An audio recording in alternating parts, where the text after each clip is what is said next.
So alright it's way पोक्शो back with another video. तो आज की इस वीडियो में हम बात करेंगे अबाउट वाकासा इमाउशी कि वो कौन है, वो कितना स्ट्रॉन्ग है और वो उस लेवल पर कैसे पहुंचा जहां पर वो करेंटली है स्टोरी में। So without wasting time let's begin. Wakasa को व्हाइट लेपर्ड और लिविंग लेजेंड के नाम से जाना जाता है। वो कोडा रेनगो नाम की गैंग का प्रेसिडेंट हुआ करता था अपने टीनेज में, और उसकी गैंग और कैगो आराशी ऑल्सो नोन एज बानकाई की गैंग रैग्नारॉक थर्ड जनरेशन में बिल्कुल नहीं बनती थी। वो दोनों एक दूसरे के जानी दुश्मन थे, बट फिर उनकी लाइफ में आते हैं हमारे शिनिचिरो सर, जिन्होंने इन दोनों में सुलह करवाई और जो किसी ने नहीं सोचा था वो किया, यानी इन दोनों जानी दुश्मनों को दोस्त बना दिया और इन दोनों ने अपना खुद का डुओ फॉर्म कर दिया। टीनेज का जो वाकासा था उससे माइकी की वाइब्स आती थी, बट थोड़ी गुड वाइब्स, क्योंकि माइकी अभी वाला जो उससे डार्क वाइब्स आती है। वाकासा मोस्टली बोर्ड ही रहता है और बहुत ज्यादा अनएक्साइटेड सा लुक दिखाता है अपने चेहरे पर। Even in is one of the hardest fight with south Terrano, वो उस वक्त भी अनएक्साइटेड लुक बना रहा था अपने चेहरे पर। वाकासा ब्राह्मण गैंग का एक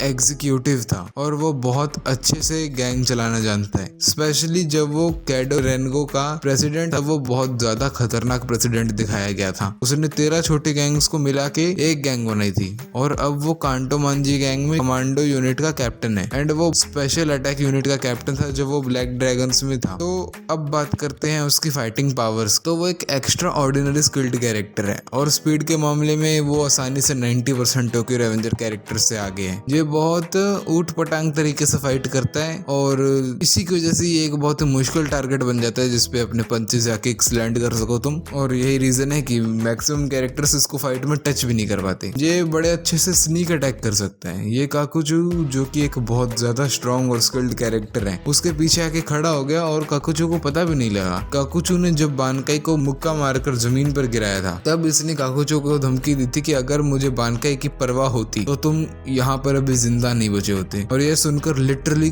काकुचू की फट गई थी। ये और बानकाई फाइटिंग पावर्स और रेपुटेशन के मामले में बहुत बड़े लोग हैं, इसलिए इन दोनों को ही लिविंग लेजेंड्स कहते हैं। और करंटली जो स्टोरी चल रही है उसमें इन लोग की एज ऑलमोस्ट 20s के अंदर है अपने, और शायद बानकाई 30 में भी है अपनी, उसके लिए एक अलग वीडियो बनाऊंगा मैं। और क्योंकि कैडो रेनगो में वाकासा व्हाइट यूनिफॉर्म पहनता था इसलिए उसको व्हाइट लेपर्ड भी बोलते थे। साउथ टेरेनो के सामने इसने और बानकाई ने डुओ फॉर्म किया था और इन्होंने बड़ी आसानी से साउथ टेरेनो की गैंग जो की थी रोकू हारू टंडाई, उसके 100 लोगों को अकेले इन दो लोगों ने धो दिया था बिल्कुल अच्छे तरीके से। वाकासा अपनी जबरदस्त स्पीड और बानकाई अपनी जबरदस्त स्ट्रेंथ के बल पर जीत गए थे साउथ से ऑलमोस्ट, पर उसने अपने डार्क इंपल्सेस यूज कर लिए और फिर इन द एंड वो दोनों साउथ से हार गए थे। अगर तुमको डार्क इंपल्सेस नहीं पता है कि वो क्या होते हैं तो ये वीडियो देख सकते हो और इसमें तुम समझ जाओगे कि क्या होता है एक्चुअल में डार्क इंपल्सेस, मैंने समझाया है इसमें। तो वाकासा करंटली जो स्टोरी लाइन चल रही है उसमें अभी तक उसका कोई रोल नहीं दिखाया है, बिकॉज अभी तक पता नहीं उनकी फाइट्स का कोई एक भी पैनल नहीं दिखाया गया हमको मांगा में, और मैं तो पर्सनली देखना चाहता हूँ कि वो